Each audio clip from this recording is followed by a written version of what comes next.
अस्सलामु अलैकुम वरहमतुल्लाहि वबरकातुहू। उन सब के लिए सलामती की दुआ के साथ एक बहुत अहम बात कहने के लिए हाज़िर हुआ हूँ, जो मेरे इस्लामी और इंसानी और वतनी रिश्ते से मेरे भाई, मेरी बहनें, मेरे नौजवान अज़ीज़ बच्चे और बच्चियाँ मेरे इस छोटे से संदेश को, छोटे से पैगाम को सुने। दो वीडियोज़ मेरी आंखों के सामने आए और उन दोनों को देखकर ही मैंने ज़रूरत समझी कि एक बार फिर आपके खिदमत में हाज़िर होकर मैं कुछ ज़रूरी बातें आपसे करूं। एक तो वीडियो सामने आया इंद्र कुमार मेघवाल नामी 8-9 साल के एक मासूम बेगुनाह बच्चे का। ख़बरों के मुताबिक उसने उस मटके से पानी पीने का गुनाह कर लिया, जो मटका ऊंची ज़ात वाले प्रिंसिपल या टीचर के लिए मखसूस था, और ये बच्चा उन ऊंची ज़ात वालों के ख़याल में, उनकी आस्था के मुताबिक एक नीचे ज़ात का दलित बच्चा था। उसका गुनाह ये था कि वो दलित घर में पैदा हो गया और वो अछूत था, वो गंदा नापाक था। उसे ऊंची ज़ात वालों के बर्तन को छूने की इजाज़त नहीं थी। बस इसी गुनाह की सज़ा में उसके टीचर ने या उस स्कूल के प्रिंसिपल ने उसको इतना मारा, इतना मारा, इतना मारा कि उसके कान के अंदर की नसें फट गईं और शायद आँख के अंदर भी ज़ख्म आए। और फिर वो अपने गांव के अस्पताल से लेकर जालौर के अस्पताल तक, फिर उदयपुर, फिर अहमदाबाद के अस्पताल तक उसको ले जाता रहा, मगर वो बच न सका। उसने अपनी जान दे दी। ये तोहफ़ा मिला है उस बच्चे को, उसके घराने को, आज़ादी के जश्न का तोहफ़ा है ये। जिन लोगों ने ये कहा था कि असल में ये आज़ादी जो अंग्रेज़ दे रहे हैं वो ब्राह्मणों को देकर जा रहे हैं, ब्राह्मणों को आज़ादी मिली है, देश के बाशिंदों को, मूल निवासियों को, इस देश के आम नागरिक को कोई आज़ादी नहीं मिली। काश कि ये बात गलत होती, काश कि ये बात गलत साबित हो जाती, तो इससे ज़्यादा खुशी की मेरे जैसे इंसान के लिए कोई बात न थी। आप में से कोई मेरा ये पैगाम, मेरा मोहब्बत भरा, दुख भरा शोक संदेश इस बेगुनाह मासूम बच्चे के परिवार तक पहुंचा दे, तो यह आपका मुझ पर बड़ा एहसान होगा। मेरा वो भाई, मेरी वो बहन जिसका ये बेटा था, उसके दिल पर क्या गुजरी होगी, उन तक ये पैगाम पहुंचा दीजिए कि ये आपके बेटे की ये कुर्बानी खुदा करे कि अब ये ज़ाय न जाए। इस पर तो कम से कम हमारी कौम का ज़मीर अगर ज़िंदा है तो जाग जाए। उठ खड़े हों भारत के लोग, भारत के उज्ज्वल भविष्य की तमन्ना करने वाले लोग, भारत को तरक्की की बुलंदियों तक पहुंचाने की सच्ची ख्वाहिश रखने वाले लोग उठ खड़े हों और इस समाजी ऊंच नीच और भेदभाव को, इस जानवरों जैसे व्यवहार को इस देश से देश निकाला दें, एक समाजी व्यवस्था को बदल डालें। और ये बात समझदारों के समझने की है कि समाजी व्यवस्था बदलने के लिए क्या ज़रूरी होगा। ये व्यवस्था जुड़ी हुई है कुछ आस्थाओं से, कुछ शास्त्रों से, कुछ अंधविश्वास से। जब तक हम उससे छुटकारा हासिल नहीं करेंगे और हमारी आस्थाएं साफ़ सुथरी नहीं होंगी, हमारे अक़ीदे दुरुस्त नहीं होंगे, जब तक हम जाहिलाना सुपरस्टिशंस और अंधविश्वासों से निजात नहीं पाएंगे, तब तक इस तरह की घटनाएं हमारे देश में होती रहेंगी। मैं इस मौके पर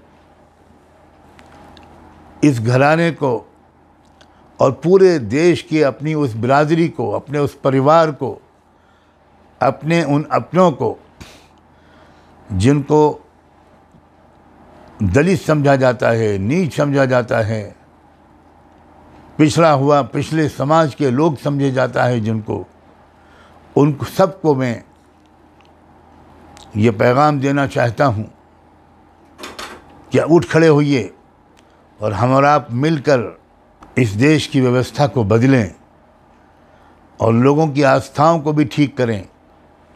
निकालें लोगों को ऐसी आस्थाओं से जिनकी बुनियाद पर ऐसी व्यवस्था बनती है।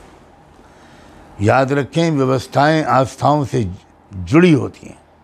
अब दूसरा वीडियो जो मैंने देखा, वो देखा सड़कों पर डांस करते हुए, नाचते हुए लोगों का जो आज़ादी का जश्न मना रहे थे और डांस कर रहे थे, नाच रहे थे, और नहायत शर्मिंदगी और दुखे दिल के साथ मैं ये कहता हूँ कि जहाँ तक जो वीडियो मैंने देखे, मुझे दिखाए गए, उसमें ये नाचने गाने वाले वो लोग थे जो अपने को मुसलमान समझते।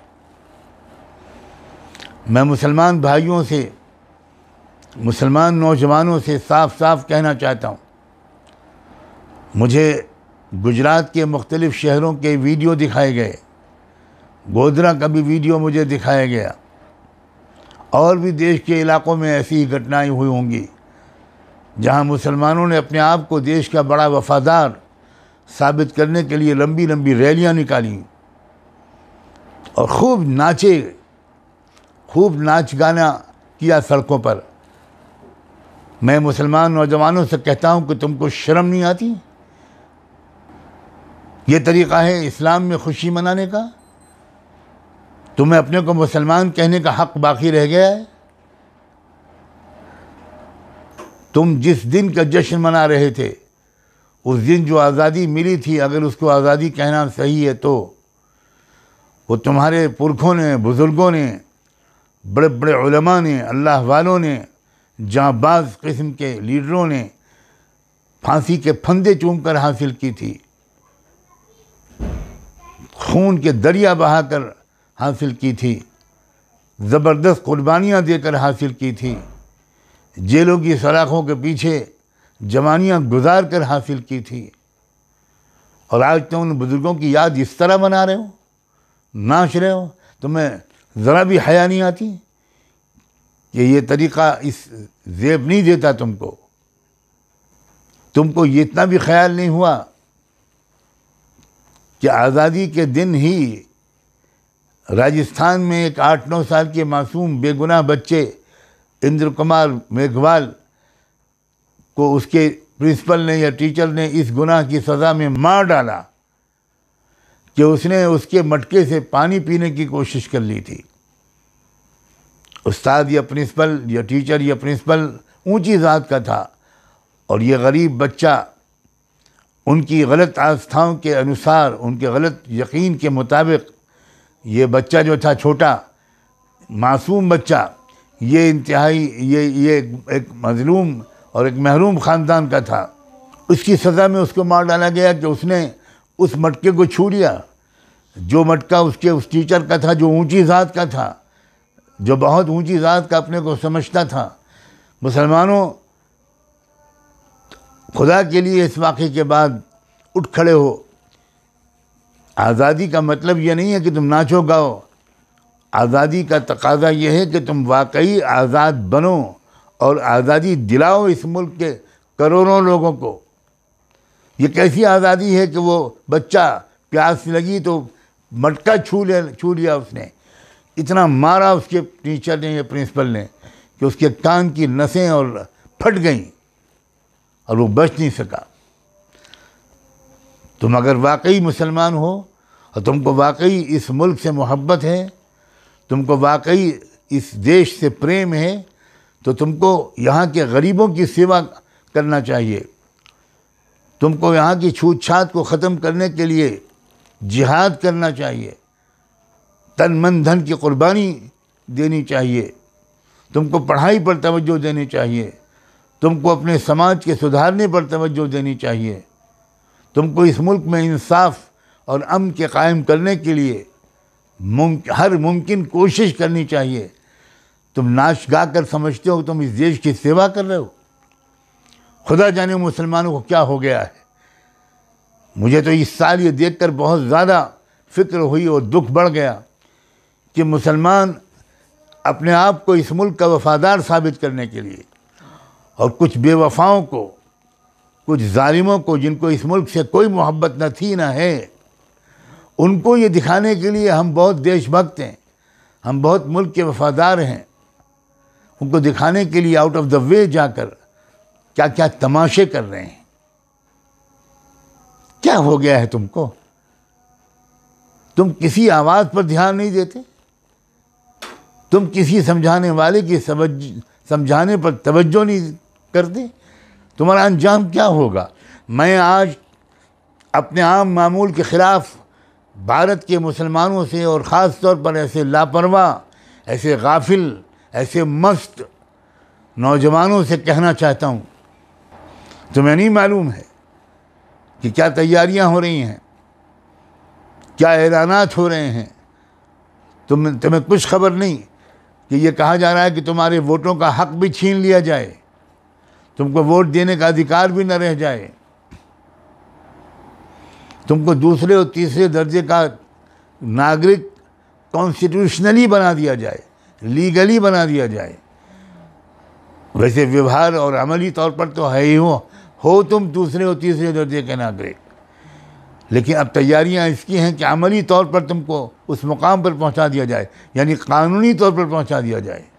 अमली तौर पर तो ऑलरेडी हो तुम। ये तरीक़ा है आज़ादी के जश्न मनाने का।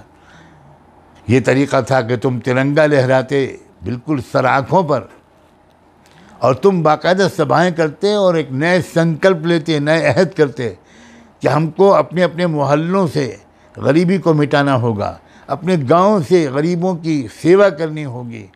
ये बिल्कुल देखे बगैर कि कौन किस समाज का है, कौन किस धर्म को मानता है, कौन अपने आप को किस मज़हब की तरफ मंसूब करता है। वो हमारा इंसानी भाई है, वतन के रिश्ते से भी हमारा भाई है, हमारी बहन है, हमारा बेटा है, हमारा मुस्तकबिल है। उसकी हम खिदमत करेंगे, कमज़ोर तबके के बच्चों को अच्छी तालीम दिलवाएंगे, उनके बीमारों का अच्छा इलाज करवाएंगे। ये है मुल्क से मोहब्बत का तकाज़ा। समाज के सुधारने की कोशिशों में साथ देंगे, समाज के अंदर से अंधविश्वास को मिटाएंगे और सब समाज के लोगों को दूसरे से करीब लाएंगे। नफ़रत की जगह पर मोहब्बत की फ़िज़ा कायम करेंगे। 15 अगस्त के दिन ये जज्बात को ताज़ा करने का वक्त था। तुम नाच रहे हो, गा रहे हो उस शहर में और उस रियासत में जहाँ आज भी तुम्हारे सैकड़ों लोग जेल में हैं, जहाँ तुम्हारी एक बहन को रेप करने के जुर्म में गिरफ्तार 11 मुलजिमों को इसी 15 अगस्त की आज़ादी के तोहफे के तौर पर उनको रिहा कर दिया गया। तुम इंसाफ नहीं दिला सके ना। खुदा के बंदो, ए भारत के मुसलमानों, होश के नाखुन लो। तुम्हारी दास्तान तक न रहेगी दास्तानों में। तैयारियां किस तरह की चल रही हैं, मगर तुम्हारी गफलत है कि तुम्हारी नींद टूट ही नहीं रही। तुम ऐसी मस्ती की ज़िंदगी गुजार रहे हो जिससे लगता है कि तुम्हारा अंजाम अच्छा नहीं होने वाला। मैं अपने उलमा से कहता हूँ, सारे लोगों से कभी अब ज़रा खुलकर बात करें। अब मुसलमानों को झिझोड़ें और समझाएं, उनको इस मुल्क की हकीकी मोहब्बत के तकाज़े याद दिलाएं, वो समाज को ठीक करें। इस काम में हिम्मत से भी काम लें, मोहब्बत से भी काम लें, अक्लमंदी से भी काम लें। ये हमारा वतन है, इसको साफ़ सुथरा करना, साफ़ सुथरा रखना, ये हमारी ज़िम्मेदारी है, हमारी भी ज़िम्मेदारी है। मैं नहीं कहता कि सिर्फ हमारी ज़िम्मेदारी है, लेकिन ये ज़रूर कहता हूँ कि हमारी भी ज़िम्मेदारी है। और जब और लोग अपनी ज़िम्मेदारी अदा न करते, न करें, हमको तो अपनी ज़िम्मेदारी अदा करनी है। ये 2 वीडियो मैंने आज देखे, एक बेगुनाह मासूम बच्चे का कत्ल सिर्फ इसलिए कि वो दलित ख़ानदान में पैदा हो गया था। मेरा दिल फटा जा रहा है गम से। काश कि मैं दूर बैठकर ये बातें न कर रहा होता, मैं राजस्थान के उस गांव में जाता, उस घर में जाता, उस परिवार को सीने से लगाता, उनके आंसू पोंछता, उनकी ताज़ियत करता। अफसोस ये है कि मैं नहीं जा पाया हूँ अभी तक। कोशिश तो करूँगा कि जैसे ही मौका मिले मैं जाऊँ। एक वीडियो मैंने वो देखा और एक वीडियो मैंने नाचने गाने वाले मुसलमानों का देखा। हज़ारों की तादाद में सड़कों पर हैं लोग, नाच रहे हैं, गा रहे हैं। ये नाच और गाना ये ज़ेब देता है किसी मुसलमान को? ये तरीक़ा है खुशी मनाने का? क्या ईद के दिन तुम नाचते गाते हो? यही सिखाया है मोहम्मद रसूलुल्लाह सल्लल्लाहु अलैहि वसल्लम ने। खुशियों को बांटो, गरीबों की खिदमत करो, खिलाओ पिलाओ, कोई भूखा न रहे। जश्न आज़ादी का तकाज़ा तो ये था कि तुम सब अपने इलाके के अंदर एक एक घर के अंदर खुशियाँ पहुँचाने का इंतज़ाम करते। खुदा करे कि मेरी ये छोटी सी आवाज़ ज़्यादा से ज़्यादा गूंजे, करोड़ों देशवासियों तक पहुँच जाए और दिल तक उतर जाए। मैं इतनी ही बात कहकर आपसे इजाज़त लेता हूँ। उम्मीद करता हूँ कि आप ध्यान देंगे और जो सुनेगा वो इस आवाज़ को अगर पसंद करे, इसको मुफीद समझे, तो इसको ज़्यादा से ज़्यादा 20, 50, सैकड़ों लोगों को सुनाने की कोशिश करे। खुदा हम सब पर अपना रहम करे। अल्लाह हाफिज़, फ़ी अमानिल्लाह। अस्सलामु अलैकुम व रहमतुल्लाहि व बरकातुहू।